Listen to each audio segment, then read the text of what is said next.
ఒక 20 ఏళ్ళు 25 ఏళ్ళకి ఇవ్వడానికి అవకాశం ఉంటుందా? అది జరిగితే ఇప్పటి నుంచి ఆదాయం వస్తుంది. లేకపోతే 70,000 కోట్ల రూపాయలు రేపు రాబోయే రోజుల్లో 2 లక్షలు కావచ్చు, ఇంకా ఎక్కువ కావచ్చు. అప్పుడు చేయగలుగుతాం. ఒకవేళ చేస్తామో లేదో కూడా తెలియని పరిస్థితి. అలాంటివన్నీ ఉన్నాయి.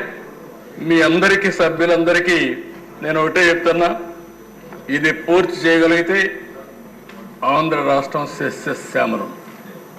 ప్రతి ఒక్క ఎకరాకు నీళ్ళు ఇచ్చే అవకాశం వస్తుంది. మొత్తం ఇవి కాకుండా ఇంకా చిన్న చిన్న ప్రాజెక్టులు మీరు చెప్పారు. రిజర్వాయర్లు ఉన్నాయి, నీళ్లు పోతున్నాయి, పక్కన కాలువలు లేకుండా నీళ్ళు ఇచ్చే పరిస్థితి లేదు. అలాంటివి కూడా పూర్తి చేయాల్సిన అవసరం ఉంది. ఇవన్నీ పూర్తి చేయగలిగితే ఈ అనుసంధానం చేస్తే కరువుకు చెక్క పెడతాం. రాష్ట్రానికి ఒక పెద్ద సంపద క్రియేట్ చేసే పరిస్థితి వస్తుంది. ఇది ఒక గేమ్ చేంజర్గా తయారవుతుంది. దీని మీద మీరు ఒక్కసారి చూస్తే సంవత్సరానికి చాలా వాటర్ సముద్రంలో పోతుంది. ఈ సంవత్సరం ఒక ఎగ్జాంపుల్ చెప్తున్నా మీకు. మొత్తం రాష్ట్రంలో దగ్గర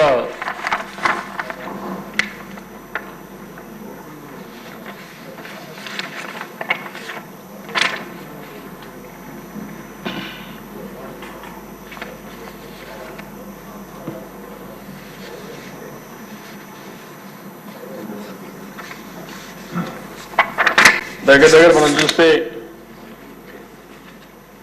నాగార్జున గోదావరి 4,215 టీఎంసీ నీళ్లు సముద్రం లేకపోయినాయి.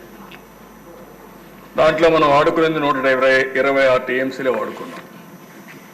కృష్ణా రివర్ నుంచి ఈ సంవత్సరం 845 టీఎంసీ నీళ్లు సముద్రానికి వెళ్ళాయి. రెండో కలుపుకుంటే దగ్గర 5,100 టీఎంసీ నీళ్లు సముద్రంలోకి వెళ్ళాయి ఈ సంవత్సరం. మనకుండే ప్రాజెక్టులన్నీ కలిపి కెపాసిటీ 1015.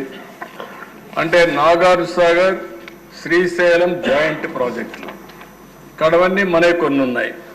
అన్ని ప్రాజెక్టులు కలుపుకున్నా 1015. ఈసారి దేవుడు కూడా కరుణించాడు. వరుణ దేవుడు మనల్ని ఎక్కడికక్కడ చూస్తే చాలా సహకరించాడు.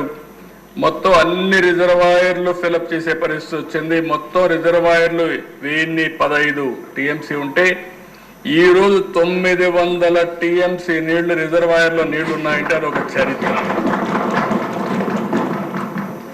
పోయినసారి